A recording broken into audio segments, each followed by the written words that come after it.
Olá!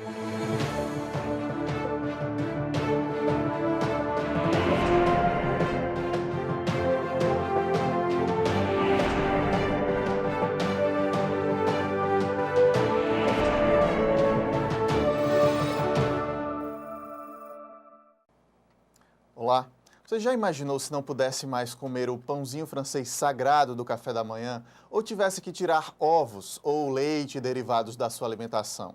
Essa é a realidade de muitas pessoas que têm algum tipo de alergia ou intolerância alimentar. No programa de hoje, a gente fala sobre o assunto, as formas de identificar, cuidar e conviver com essas situações. Quem nos orienta é o médico alergologista Roberto Lacerda. O Câmara Aberta está começando.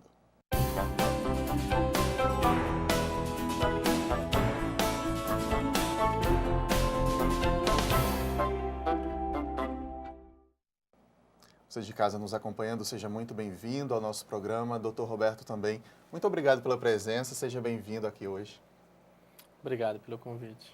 Doutor, para a gente começar entendendo o que é alergia, o que é intolerância. Alimentos que teoricamente seriam saudáveis, ou pelo menos são saudáveis para a maioria das pessoas, acabam sendo identificados por alguns organismos como algo nocivo, é isso? Isso mesmo. Então, quando o organismo identifica a proteína do alimento como um agressor, isso se chama alergia. Então, é uma reação exagerada do sistema imunológico produzindo inflamação quando em contato com a ingestão de alimentos do dia a dia, tipo leite, ovo, crustáceos. Isso acomete hoje 8% da população infantil e 4% da população adulta. São as alergias alimentares. Há diferença entre alergia e intolerância? Sim, a alergia alimentar é uma reação do sistema imunológico direcionada à proteína do alimento. Então, por exemplo, alergia alimentar ao leite de vaca, ovo, soja, trigo, amendoim, castanhas, peixe e crustáceos. São os 8 alimentos que mais alergênicos. É uma reação imunológica do sistema imunológico contra a proteína, diferentemente da intolerância alimentar, que é uma resposta digestiva, do aparelho digestivo, em consequência de uma má digestão de algum nutriente específico do alimento. Por exemplo, intolerância à lactose é uma deficiência da enzima lactase, que 70% da população tem, que não digere bem a lactose, que é o açúcar do leite. Então, vai ter sintomas gastrointestinais. Intolerância ao glúten, que é o trigo, centeia, aveia, que é contido nos alimentos que têm glúten e causam sintomas relacionados ao aparelho digestivo. O nosso organismo ele não consegue entender aquilo como algo positivo, como algo que pudesse nutrir, que pudesse ter alguma utilidade, é isso? Isso mesmo. Por isso que a alergia alimentar é mais comum na infância. Por quê? Porque quando você vai introduzindo esses novos alimentos, tipo leite, ovo, soja, trigo, amendoim, peixes e castanhas, o sistema imunológico ocorre uma falha nesse mecanismo de tolerância imunológica, ou seja, você ingere o alimento e, em vez de se tornar tolerante, ou seja, não reagir de forma errada do ponto de vista imunológico, algum paciente vai ter uma falha dessa tolerância, de tal forma que vai começar a produzir anticorpos, né, contra esse alimento que você ingere. Então, esses anticorpos, que são as citocinas inflamatórias, vão causar a inflamação da mucosa intestinal. Aí daí vem os sintomas gastrointestinais, tipo vômitos, diarreia, perda de sangue nas fezes, distensão abdominal, sintomas inflamatórios na pele, que é urticária, angioedema, que é quando a pessoa come um camarão incha boca, lábios, língua, sintomas respiratórios, tipo rinite, crise de asma, tosse, e pode culminar, no caso da reação alérgica alimentar, a reação anafilática grave, que é o edema de glote e o choque anafilático, que essas duas situações é que levam à morte por reação anafilática grave. Por exemplo, na nossa cidade, a alergia alimentar que mais causa morte é a ingestão de crustáceos. É comum acontecer esses casos mais graves? O que é que a gente precisa ficar atento para correr para o hospital, para procurar o profissional médico? Então, o paciente tem alergia alimentar, principalmente a leite de vaca, ovo e crustáceos, que são os alimentos que mais causam reações graves. sabidamente, com diagnóstico já estabelecido, deve evitar esses alimentos. Agora, às vezes, acontece o que chama de ingestão acidental. Por exemplo, você vai num barzinho, aí vai comer por exemplo, uma batatinha frita.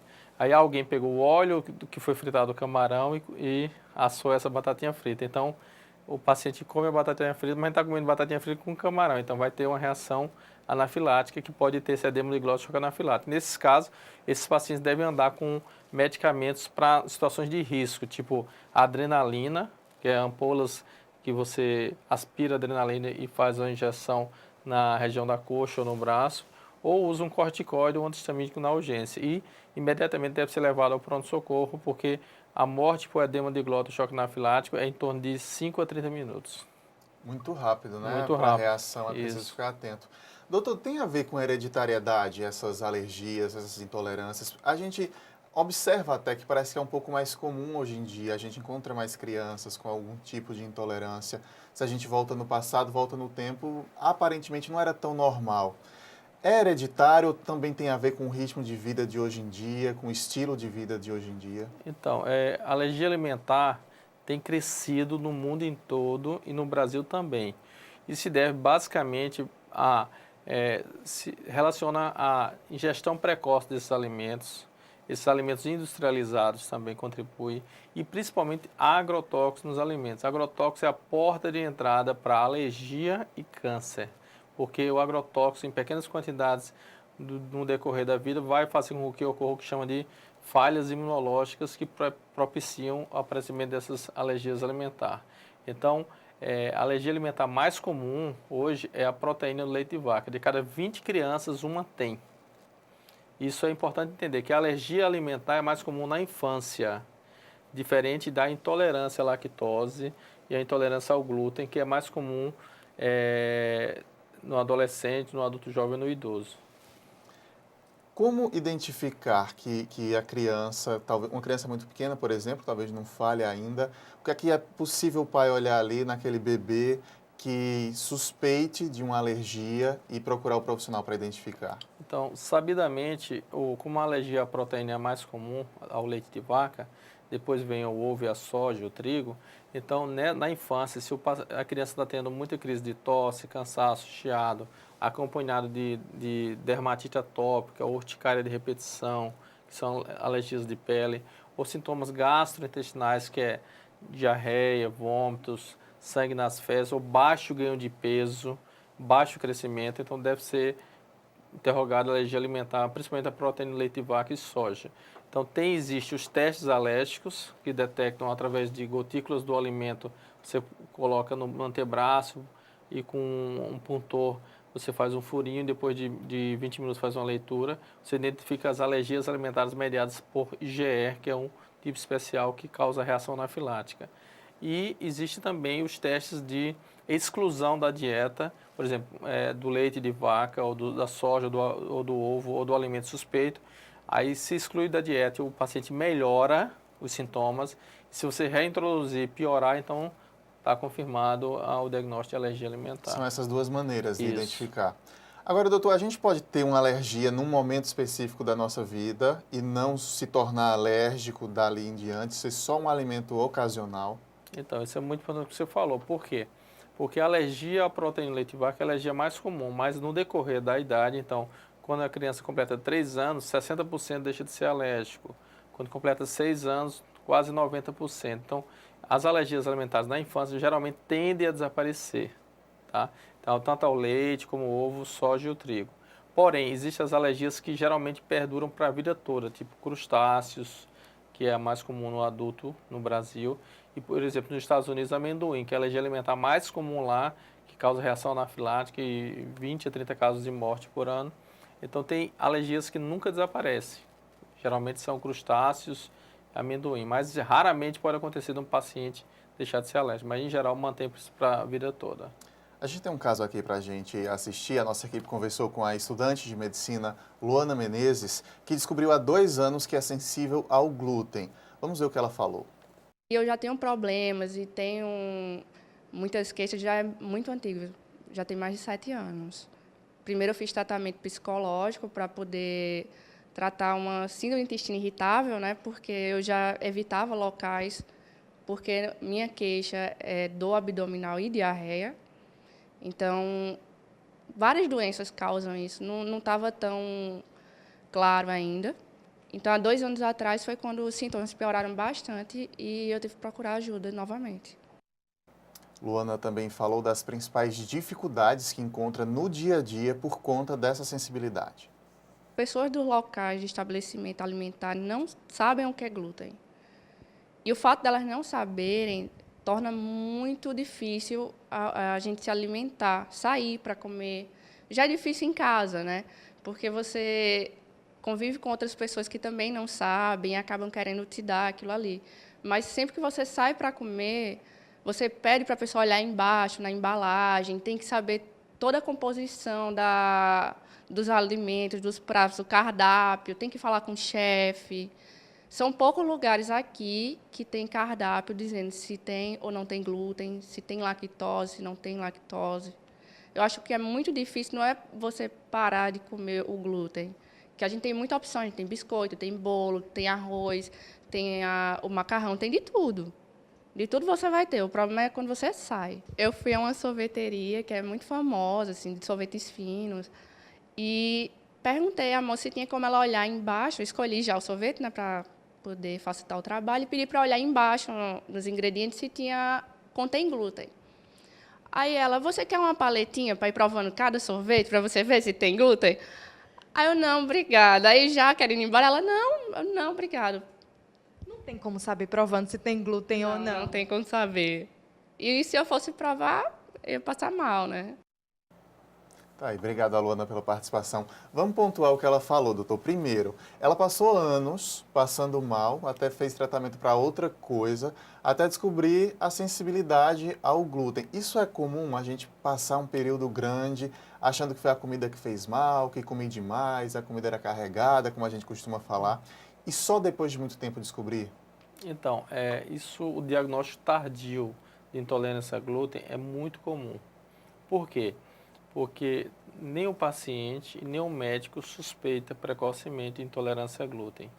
E medicina hoje é baseada em evidência, então o médico tem que decorar a prevalência.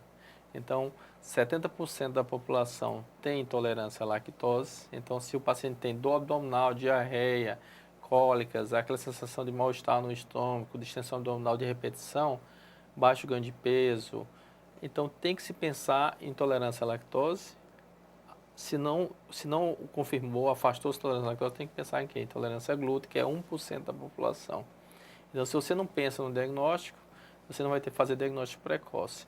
E hoje o diagnóstico é muito simples, porque você tem, além de exames que rastreiam no sangue a intolerância a glúten, quando positivo já sugere fortemente esse diagnóstico, e tem a biópsia do intestino delgado, que é o exame que confirma com 100% de certeza que tem ou não tem intolerância a glúten. São acessíveis?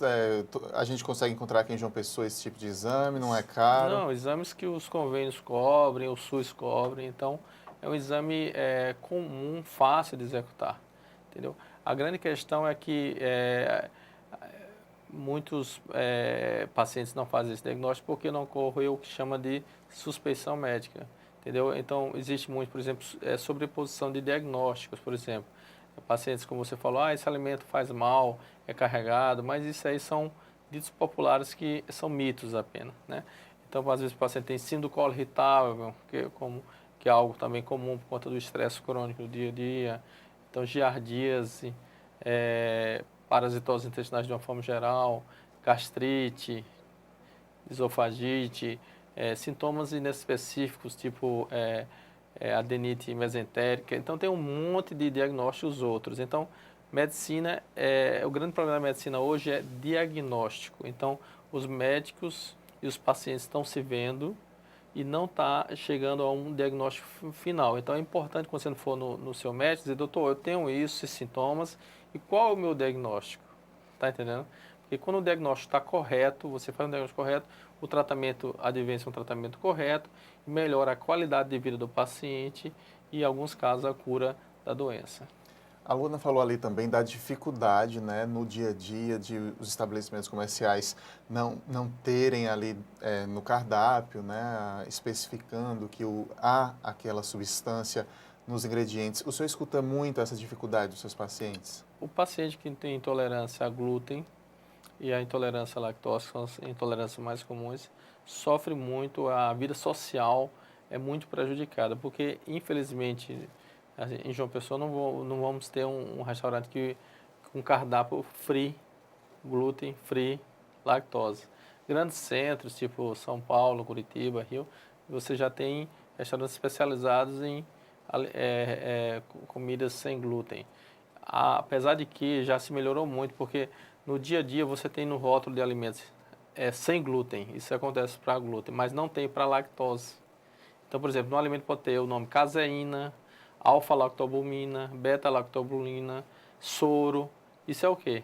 Lactose. Todos vêm da lactose. Aí, mas não tem lactose.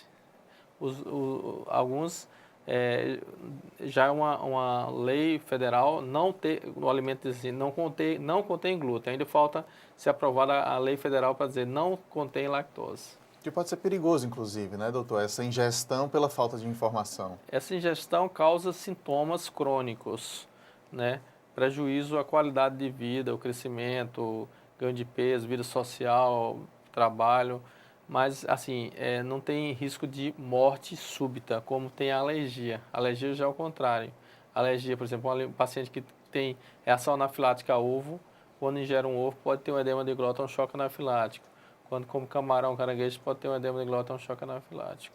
Ok, vamos fazer uma pausa rápida aqui, doutor, para o intervalo. Na sequência, então, a gente volta falando dos exames para identificar as alergias, dos tratamentos e muito mais. Até já.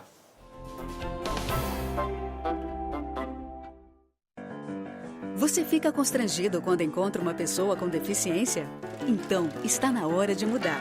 Deficiência não é doença e essas dicas são para você. Ao caminhar com uma pessoa que tem deficiência física, procure acompanhar o passo dela. Mantenha muletas ou bengalas sempre próximas. Se presenciar um tombo, ofereça ajuda, mas antes pergunte como fazer. E ao planejar um passeio, verifique antes se existem barreiras que possam impedir a passagem do cadeirante, como escadas e banheiros não adaptados. Se o local não estiver preparado para receber um deficiente, recomende ao proprietário que faça as adaptações. Cidadania é saber conviver com as diferenças.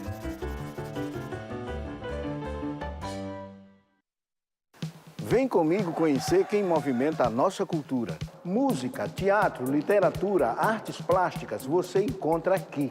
Conheça a nossa gente. Se liga na Câmara. Venha fazer um passeio pelos bairros de João Pessoa. Conheça histórias e personagens pra lá de interessantes. Se liga na Câmara. Acompanhe as ações dos parlamentares que trabalham para melhorar a qualidade de vida dos pessoenses. Os projetos beneficiam você. Se liga na Câmara. Leis curiosas pelo mundo. Você sabia que numa cidade do Canadá é proibido capturar peixe com as mãos? Tem também uma cidade na Inglaterra que não permite beijos nas estações de trem. Ah, e em Haifa, lá em Israel, você não pode levar de jeito nenhum um urso para a praia. Existem leis que você não conhece, mas as de João Pessoa você pode conhecer. Acesse o site da Câmara Municipal e veja todas as leis municipais e os projetos que estão em tramitação na Câmara. Transparência é cidadania e a gente leva isso a sério.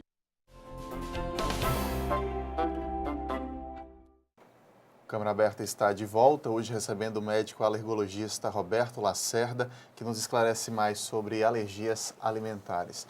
Doutor Roberto, tem como se prevenir dessas alergias, desde o bebê ainda, a criança ali, tomar alguns cuidados que previna que ele desenvolva esse tipo de alergia?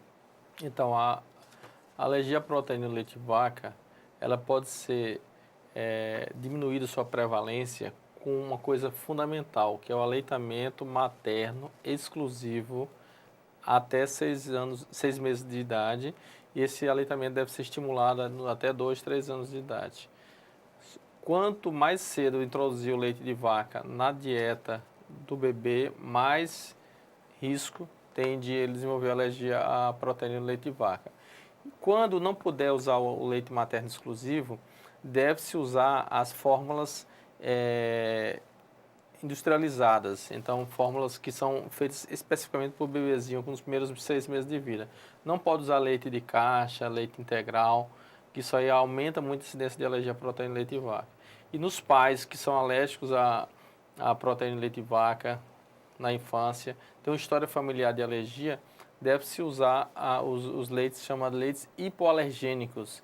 Eles reduzem 50% a chance de desenvolver alergia à proteína do leite de vaca. São produtos caros para a população ter acesso? Olha, esses alimentos já foram caros, mas hoje são mais disponíveis, entendeu? Porque o preço com o desenvolvimento da tecnologia na fabricação desses novos alimentos reduziu o custo, mas é acessível.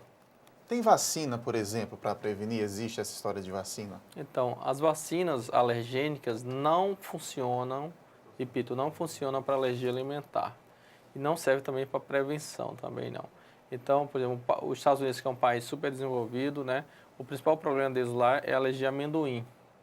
Aqui, a gente tem alergia a amendoim, mas na menor proporção. Lá eles não conseguiram fazer a vacina para alergia alimentar para o amendoim ainda.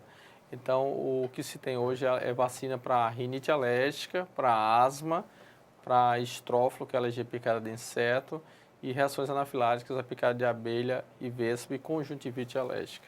E no que se refere a tratamento, doutor, tem injeções também, injeções para tratamento de determinadas alergias, por exemplo? Não. Quando feito o diagnóstico de alergia alimentar ou intolerância alimentar, deve-se excluir o alimento que é alérgico ou intolerante da dieta do paciente por tempo prolongado. No caso das alergias, essa exclusão pode ser por meses ou anos até o paciente desenvolver o que chama de tolerância e se curar espontaneamente da alergia alimentar. Mas na intolerância, geralmente, a lactose e ao glúten perdura por toda a vida. A gente lê muito, doutor, também sobre alimentos probióticos, que algumas pessoas colocam na dieta quando são intolerantes a algum tipo de alimento. O que são exatamente esses probióticos? Eles podem ser usados? Então, os probióticos, eles podem ser usados como um mecanismo a mais para melhorar o sistema imunológico do paciente, sistema imunológico gastrointestinal, mas esse tipo de tratamento é um tratamento secundário, já que isso não é o foco principal. O foco principal na alergia alimentar e na intolerância é a exclusão do alimento que o paciente desenvolveu alergia ou intolerância. E há alimentos hoje no mercado que supram a necessidade nutricional de quem vai ter que retirar uma série de outros alimentos da dieta?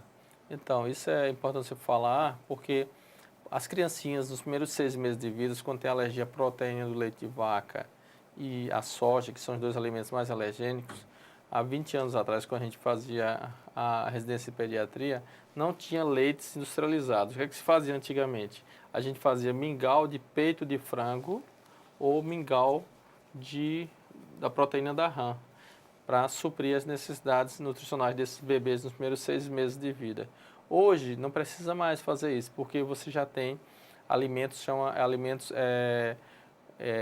que são tipo aminoácidos ou hidrolisados, de tal forma que esses alimentos nutrem muito bem uma criança, fazendo com que ela ganhe peso e crescimento. E esses alimentos são caros, porém, o governo federal, junto com a prefeitura municipal, fornece esses alimentos para essas crianças gratuitamente, através da Secretaria de Saúde do município, onde a criança e a família vai até a secretaria com um laudo evidenciando o diagnóstico de alergia à proteína do leite de vaca e precisa desses leites especiais.